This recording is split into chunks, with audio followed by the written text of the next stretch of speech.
Hey guys, it's Theme Park Tycoon back with another video on Theme Park Tycoon 2, and as you can see, there's a new coaster. So this video is going to be covering the new update, which adds a new coaster, the Hypercoaster, and also adds new changes to the Ride Modes feature, which basically means you can now use the custom mode. It is advanced, it is slightly difficult to understand, I don't fully understand it yet, but it is very cool that you can now use this feature. They also added a couple new things in the recent changes. Let's go check the change log for this. So you can see they added tracked rides now support custom ride modes, which you can find under ride operations. They added the new roller coaster, the Hypercoaster, 8 slopes neon light items, 2 new primitives. The flying coaster now supports boosters, which is pretty neat. You can now make more diverse, more interesting flying coasters. There were minor adjustments to the improved physics model. The maximum intersecting regular items per tile has been increased to 7. They raised the maximum intersecting regular items per tile to 7, so basically what that means is now you can place 3, 5, 6, 7 of a single item. For example, this primitive, I just placed 7 of it in the same spot. I'm going to delete them all because I don't need them, which is pretty neat. You can create more things. Of course, you do have to have the Disable Collisions Game Pass for that functioning, for that to work, but that is helpful for people who have disabled collisions. Now let's go back to the change log. They raised maximum park limit to 150. So I believe what this means is you can now have 150 parks, which is insane. That's a lot of parks. They also did a couple UI adjustments, internal changes, and fixed various minor issues. I can't speak. They also fixed an issue causing parks to lock up, which had apparently been added in this update. Never saw that because I hadn't played. And I'm just going to really quickly scroll down, see if there's anything of note. There was an issue causing log flumes from river rapids to stop lifting vehicles up, sometimes using new physics. So that's pretty old. There were spiral pieces for the Beyond Vertical Drop Coaster. I believe I had said that those weren't in the game, and now they are. In my last video, they adjusted the physics on improved physics mode, fixed issues. Sorry for those noises, but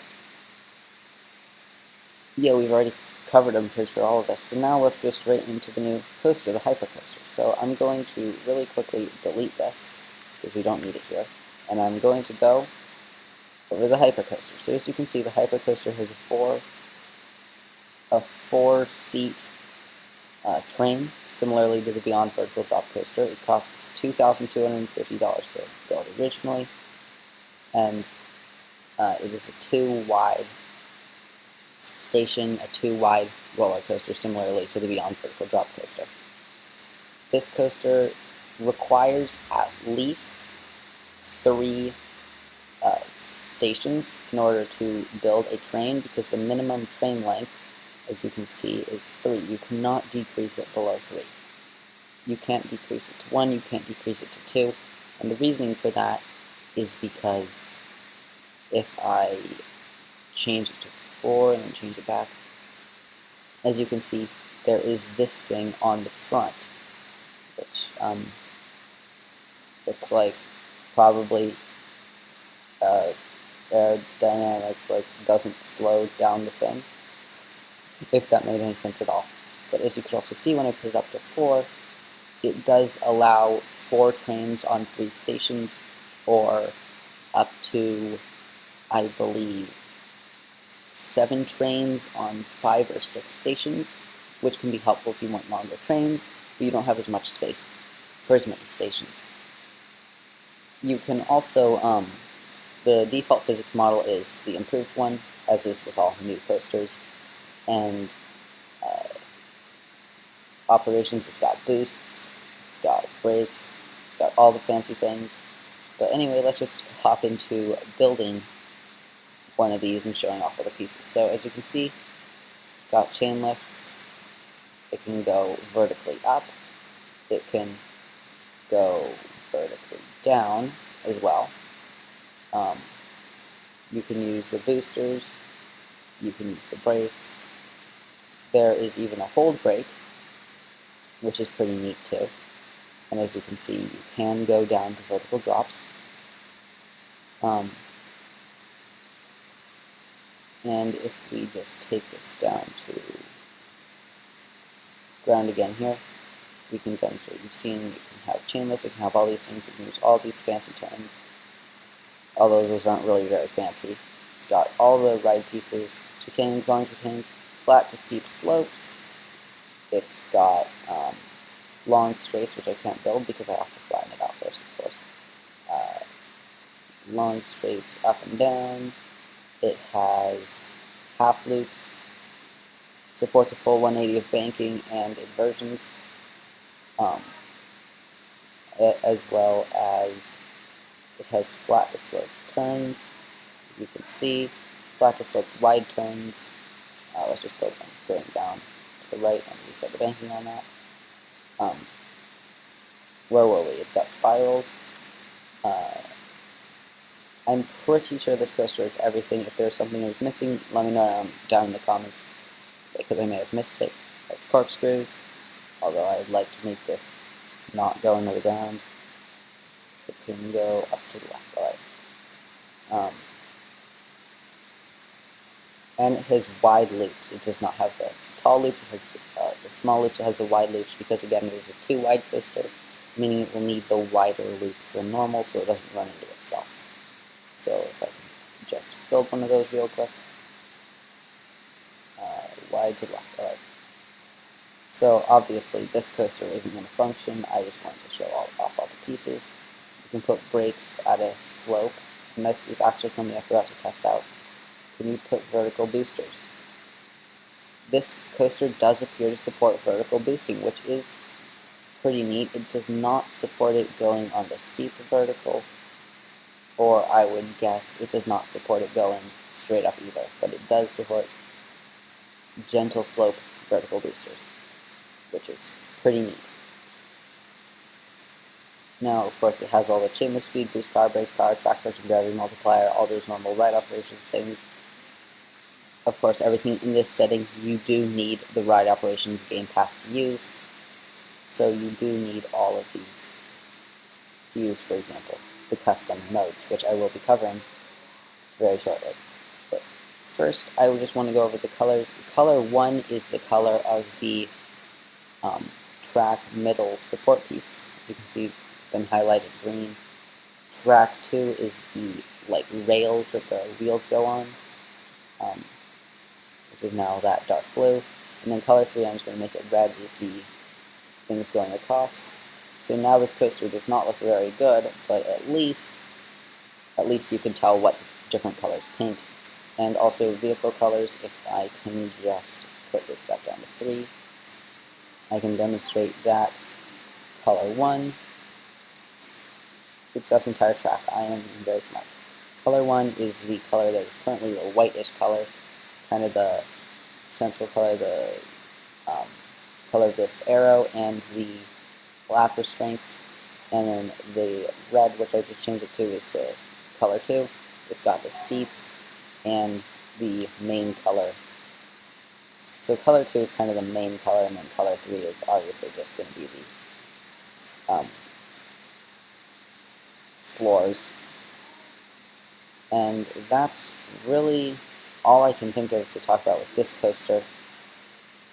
It is a really cool new coaster, and I think I've covered it. But anyway, let's just throw down another one, because now we have got the new custom ride modes, which is absolutely insane. So, it's really cool. You can set the departure direction to forwards or backwards. So let's just change it, set it to backwards. You can, at the very beginning, set booster mode to boost forwards or boost backwards, or boost both directions, or boost off, or brake. You can set the boosts to brake, which is pretty insane. You can create so many new things using this feature. but I'm not going to be changing the booster mode because I don't actually need boosters there. Instead, you could set boost power, brakes power, chainless speed, hold brake time. You can set all these fancy things. You can set lift hill mode to lift you forwards, lift you backwards, lift both directions, even after you've started building. So I'm going to go into this and start building backwards a little bit. I'm going to make it pull you up. Oops. What I meant to do was I'm going to make it pull you up vertically, just because vertical is fancy. And then, although this isn't really good, oh yes, this also has the vertical turns similar to the Beyond Vertical Drop Coaster, where it kind of rotates the track around the car instead of rotating the car around the track, which is pretty cool if you ask me. So I'm just going to build this up a little bit, and that exceeds the height limit. Okay. So what you can do now is, if you go into the ride modes, we don't actually need the booster mode, so let me just remove that. Lift hill mode to lift backwards, and then once it goes down through that, you can do a wait for. There are 6 of these options. Train lost all speed if it's stopped. Train switches direction, or is close to the track end. You could switch it to another thing. This may end up adding track switches. I'm not sure if that's going to actually be a thing in the game. I'm just thinking that would be really cool. They're adding tons of new functionality. That would be insane. It would offer so many new things. It can see if the train exits the station, so right when it exits the station it does something. The train just switches direction. After a certain amount of time, if you time the coaster and you want it to go, like, for example, up at the top of this, it drops down, hits some boosters going this way, and then after it hits those boosters, it goes to the rest of the track. But then you could set the boosters here. You could do wait for seconds lapsed, or train drove over number of pieces.